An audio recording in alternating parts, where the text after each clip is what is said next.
Hello, History 131. I'm back.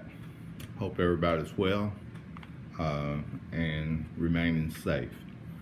Uh, in our last lecture, we talked about the Christianization of the West and the splitting of the Roman Empire, with one headquartered at Rome, the West, headed by a pope based on the Petrine doctrine, and the other one was the Byzantine Empire in the east.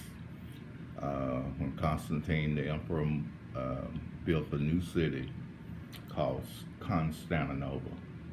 Constantine is key.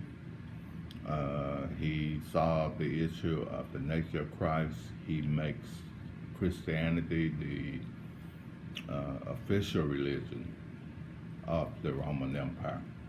So Christianity is taking hold. The Roman Empire will fall in 476 AD, mainly due to invasion from the Germanic tribes from the north. So that's the lay of the land. Now, chapter 8 deals with continuity and change in Europe and Western Asia. And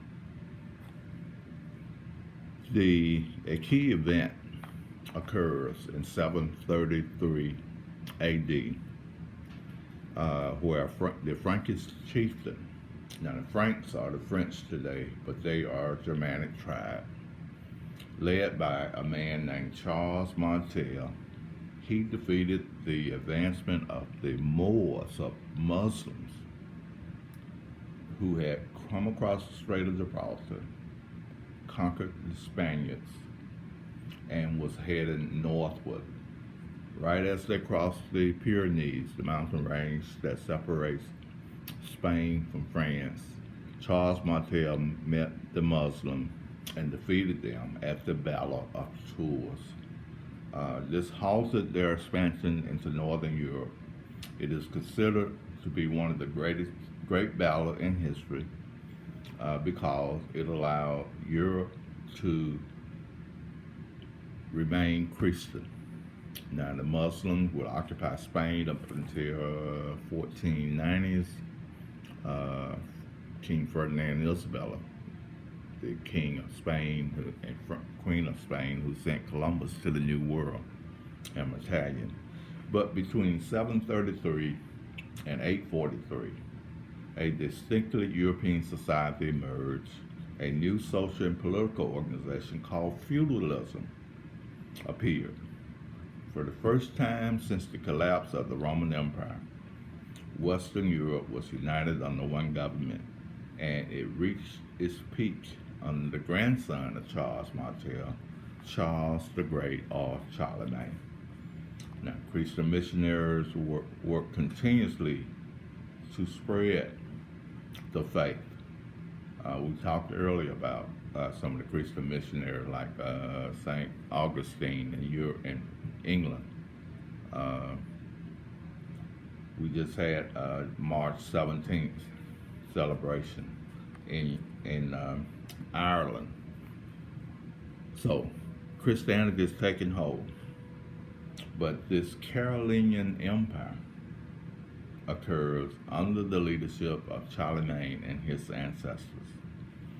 In 843, Charlemagne's three grandsons, after his death, fought a bitter war that divided the continent among themselves. After 150 years of division and disorder, a European spring appears between 1050 and 1300, and this period is called the High Middle Ages, which was a time of crucial growth and cultural advancements. But let's look at this Frankish aristocracy called the Carolingian dynasty.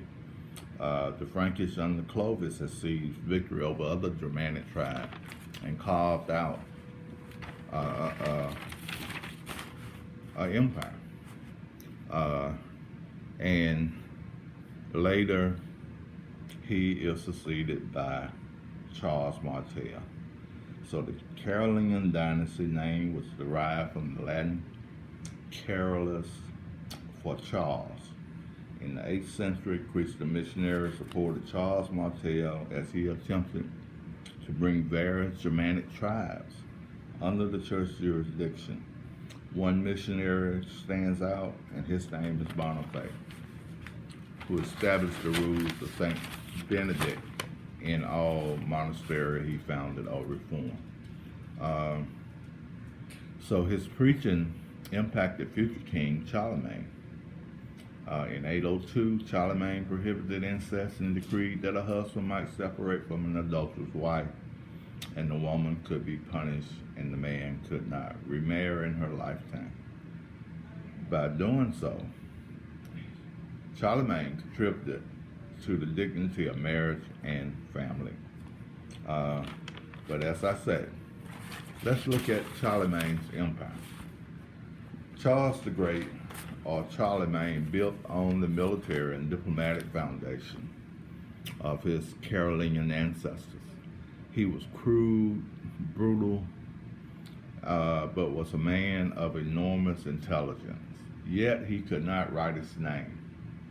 Because of the high rate of infant mortality, many sons were required. Charlemagne had a total of 4 legal wives, so he was a polygamist, and 6 concubines, and continued to sire children after the age of 65. However, only 3 sons reached adulthood, and only 1 outlived the old man. Charlemagne continued the expansionist policy of his ancestors. He became the greatest warrior of the early Middle Ages. He subdued and incorporated all of modern France, northern Spain, most of Germany, and northern Italy. By 805, the Frankish kingdom included all of continental Europe. The government of the Carolingian Empire was a collection of primitive people and semi-barbaric tribes. He appointed officials called Missi Dominicus as agent of the king. But the key event in Charlemagne's rule was his coronation at the Vatican on Christmas Day in the year of 800. He paid a momentous visit to Rome. He considered himself a Christian king, ruling Christian people. Charles was perpetuating all Roman imperial notions while identifying with the new Rome of the Christian church. Charlemagne was coronated on Christmas Day in the year of 800 at the Vatican by Pope Leo III. Ecclesiastical authorities cited the events as proof that the dignity of the imperial crown could be granted only by the Pope. This event had a profound impact on the course of German history and later the history of Europe. Okay, so basically Charlemagne is saying the Pope is above him. So he's agreed to being coronated or anointed with oil. But when he returned, though, back to France, his most enduring legacy was the stimulus he gave to learning and scholarship. He set in motion a cultural revival that had an international and long-lasting consequences. This revival drew its inspiration from the Anglo-Saxon kingdom of Northumbria. This is a monastery. They had introduced the Roman ceremonial form into new ruling religious house.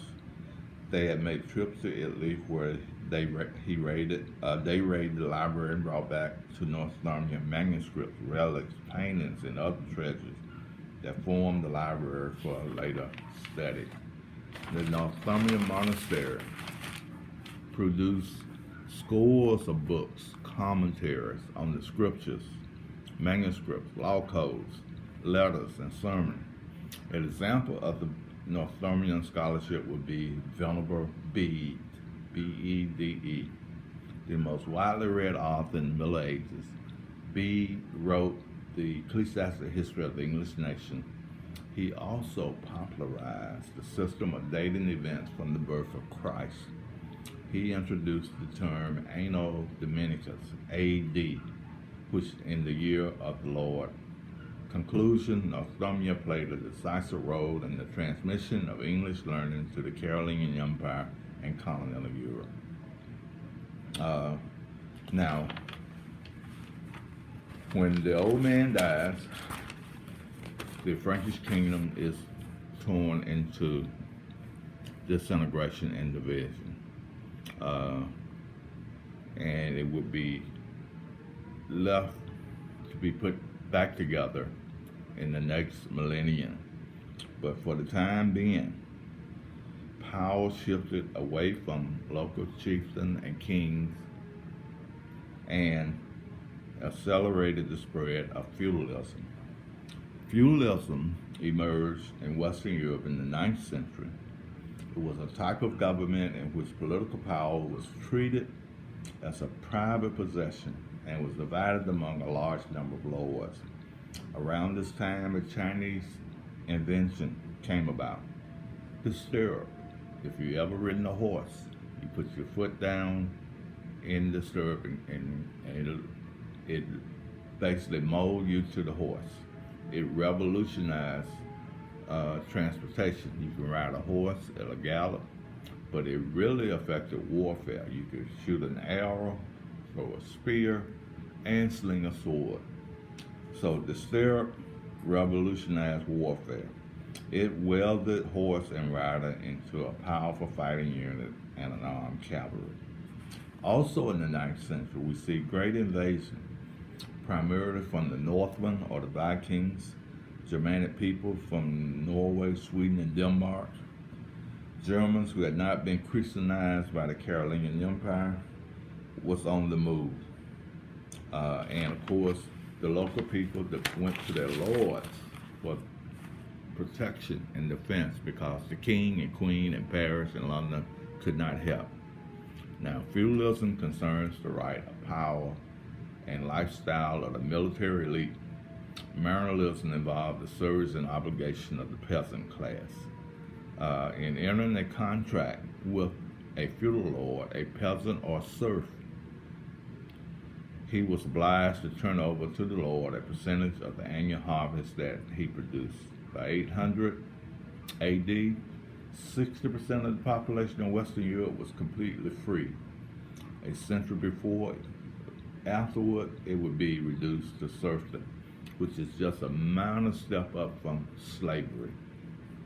But in the 9th century, the invasions facilitated the rise of the feudal class. Like I told you, they invaded England, France, Spain. These sailors were notorious. They also traveled to North America via Greenland and Iceland. Records show they landed in Newfoundland off the coast of Canada. Another group on the move would be the Magyars from Hungary, from Asia. They would eventually settle into Hungary and become called the Huns. But we also see a political revival. King Otto I inflicted a crushing defeat on the Hungarian at the Lys River. And I've already told you about the Frankish kingdom. But we also see an increase in population and mild climate, which contribute to Europe's recovery. Good weather, including mild winters, explain advances made in land reclamation and agricultural yield. Increased agricultural output had a profound impact on society. It affected Europeans' health, commerce, industry, and general lifestyle. We also see an attempt to revive or reform the Christian church. Remember, in the West, there are only one church, the Catholic Church. So monastery revival spreading from other monasteries greatly affected Europe. In the 10th and 11th century, a majority of the priests were married or living with a woman. This all changed when the bishop decreed no more marriages. We also see the Gregorian Revolution and the lay invested controversial. And of course, This led to the Crusades. There were 3 Crusades. If you've seen the movie Robin Hood, you understand. Christian country, European went to the Holy Land to recapture it from the infidel Muslims. It was not successful. This is a holy war declared by the Christians on the Muslims.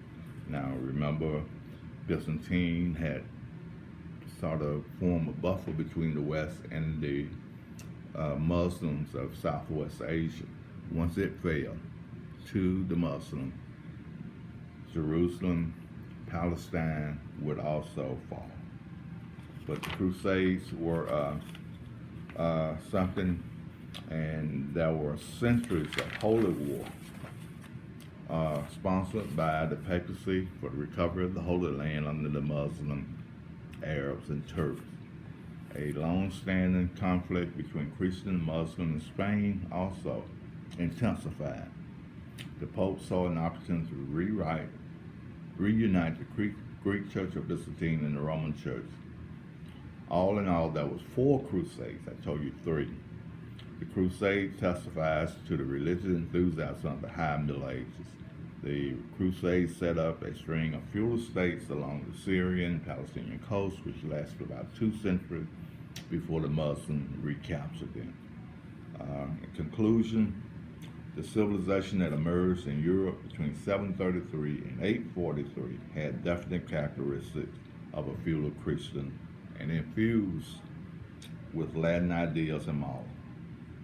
So that is what we'll end on that, but I need to tell you something else about feudalism.